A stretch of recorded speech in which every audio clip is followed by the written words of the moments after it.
Hi viewers, thank you for watching my videos. तो आज मैं लेकर आई हूँ अमेजिंग स्टीम्ड वेजीज़। तो इसके हेल्थ बेनिफिट्स एंडलेस हैं। तो चलिए स्टार्ट करते हैं। प्रोसीजर कोई ख़ास नहीं है। अपने मनपसंद के कुछ भी वेजिटेबल्स आप ले सकते हैं और उसको स्टीमर में नीचे जो बॉयल होता है पानी और ऊपर उसकी स्टीम से कुक होते हैं ये वेजिटेबल्स, कट कर लीजिए, वॉश कर लीजिए अच्छे से। और इसके बाद 3 to 5 मिनट्स इनफ होते हैं वेजिटेबल्स को स्टीम करने के लिए। तो अब हम इसके हेल्थ बेनिफिट्स की तरफ बढ़ते हैं।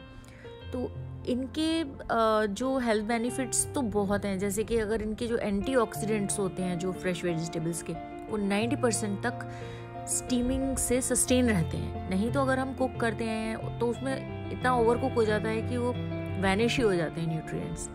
तो इनका टेक्सचर, कलर, फाइबर, ये फ्लेवर इनके जो होते हैं वो बिल्कुल एज इट इज़ रहते हैं। और बहुत सारे वाटर सॉल्युबल विटामिन तो प्रिजर्व रहते हैं इसमें, जैसे कि पोटेशियम हो गया, फास्फोरस हो गया, जिंक हो गया, B, C विटामिन हो गए, और बहुत सारे इंपॉर्टेंट न्यूट्रिएंट्स जो कि बॉइलिंग के बाद भी काफ़ी % वैनिश हो जाते हैं और कुकिंग के बाद तो 80% तक वैनिश हो जाते हैं।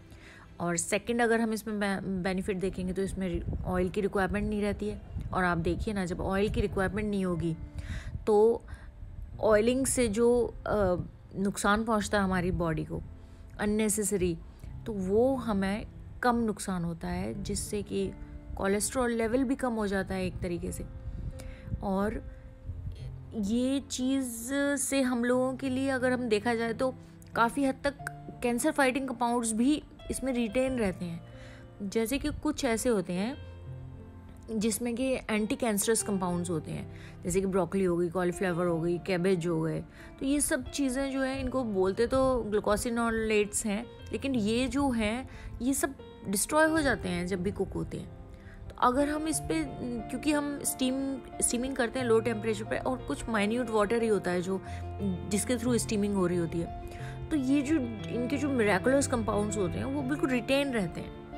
तो ये हमारे ऑल ओवर हेल्थ के लिए भी बहुत अच्छा है, बेनिफिशियल है। और हमारी आईज, स्किन और हेयर्स के लिए, क्योंकि जब ये हमें पूरा न्यूट्रिशन 100% पहुंचेगा हमारी बॉडी में, तो हमें ये कहीं ना कहीं हमारे स्किन पे ग्लो दिखाई देगा ही देगा। और अगर हम इसके आगे और बेनिफिट्स की तरफ अगर हम बढ़ते हैं तो इसमें काफ़ी हद तक जो है food moisture as it is रहता है, फ्रेशनेस रहती है। और सबसे बड़ी बात ये है कि ये बहुत ही इजीली डाइजेस्टेबल होते हैं। इनके फाइबर्स को, वेजिटेबल के फाइबर को सॉफ्ट कर देता है बिल्कुल। ये बहुत ही टेंडर हो जाते हैं ये खाने में और इजीली डाइजेस्ट हो सकते हैं।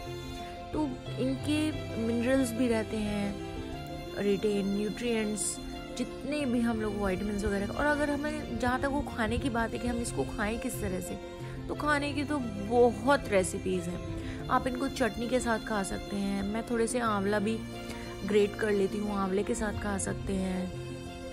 और भी बहुत सारे इसके तरीके हैं। अगर आप इनको, जैसे स्टीम्ड वेजीज आपने थोड़ी बहुत खाई गई आपसे चटनी के सहारे और थोड़ा सा चाट मसाला डाल के, तो अगर बचते भी हैं तो आप उनको ग्राइंड कर लीजिए। और बाकी बचे स्टीम्ड वेजिटेबल्स को ग्राइंड करने के बाद उसको अपने आटे के डो में डाल लीजिए, उसमें आप डो में सेट कर दीजिए उसको।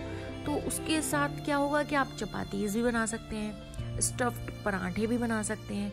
और बच्चों को जो वेजिटेबल्स बिल्कुल पसंद भी नहीं होती हैं, जैसे कई बार लौकी, तोरी और भी बहुत सारी चुकंदर, ये बच्चे नहीं खाते, बहुत कम खाते हैं। बीन्स हो गई, कैप्सिकम हो गई, तो अगर ये वैसे खाना पसंद नहीं करते हो तो आप इनको स्टीम कीजिए। और कुछ तो ऐसे भी खाए जा सकते हैं नींबू और चाट मसाला डाल के या चटनी के साथ। और अदरवाइज़ आप उसको क्या कीजिए कि आप उसको आटे के डो में सेट कर लीजिए और पराठे, चपातीज़ और इस तरीके के कुछ स्टफ्ड, बल्कि उसमें पनीर भर के भी बना सकते हैं। मैंने पिंक पराठा करके एक वीडियो बनाई है, आप उसमें देखिएगा। और कुछ चीलों में भी ये मैंने स्टीम्ड वेजीज यूज़ की हैं ग्रेट करके, तो मैं लिंक इसका डिस्क्रिप्शन बॉक्स में दूंगी। आप वो रेसिपीज़ भी ट्राई कर सकते हैं, वो सब भी ऐसे ही फ़ायदा करती हैं। ऐसे ही कुछ इंटरेस्टिंग और यूज़फुल टिप्स के साथ नेक्स्ट वीडियो में फिर मिलते हैं। तब तक के लिए bye bye, take care, happy cooking.